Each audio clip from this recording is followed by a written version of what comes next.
হাঁটা নিয়ে অনেক মানুষের একটা ভ্রান্ত ধারণা থাকে যে রেগুলার হাঁটছি মানে হয়তো সেটা আমি এক্সারসাইজ করছি, কিন্তু সেটা কিন্তু নয়। কারণ হাঁটাটা এক্সারসাইজের পর্যায়ে পড়ে না, হাঁটা হচ্ছে ফিজিক্যাল অ্যাক্টিভিটির মধ্যে পড়ে।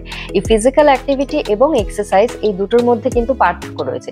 ফিজিক্যাল অ্যাক্টিভিটি হচ্ছে আপনি সারাদিন যা যা অ্যাক্টিভিটি করছেন ফিজিক্যালি, সেটা আপনি এক গ্লাস জল নিয়ে খাওয়া বলুন, আপনার ঘর পরিষ্কার করা বলুন, আপনার আউটডোর অ্যাক্টিভিটি বলুন, তার মধ্যে হাঁটা, এক্সারসাইজ, এই সমস্ত কিছু যার জন্য আপনি ফিজিক্যালি অ্যাক্টিভ থাকছেন সেটাই হচ্ছে ফিজিক্যাল অ্যাক্টিভিটি।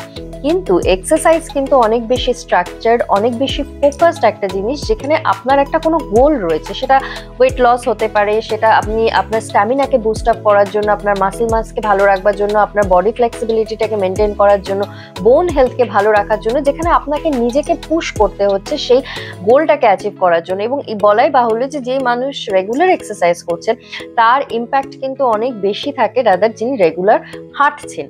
এবার এটা খুব সত্যি কথা, হয়তো অনেক মানুষেরই নানা কারণে ফিজিক্যালি এক্সারসাইজ করা সম্ভব হয়ে ওঠে না, এবং সেই ক্ষেত্রে আমরা যেটা বলি যে কিছু যদি না পারেন তাহলে অন্তত হাঁটুন।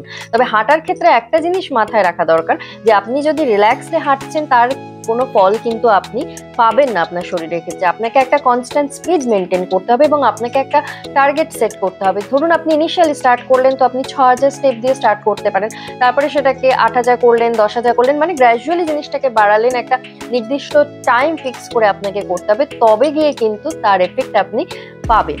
তো আশা করি আপনাদেরকে বোঝাতে পেরেছি যে ফিজিক্যাল অ্যাক্টিভিটি এবং ফিজিক্যাল এক্সারসাইজ দুটো এক জিনিস নয়, তার মধ্যে পার্থক্য রয়েছে। তো ভালো থাকবেন, সুস্থ থাকবেন, বাই।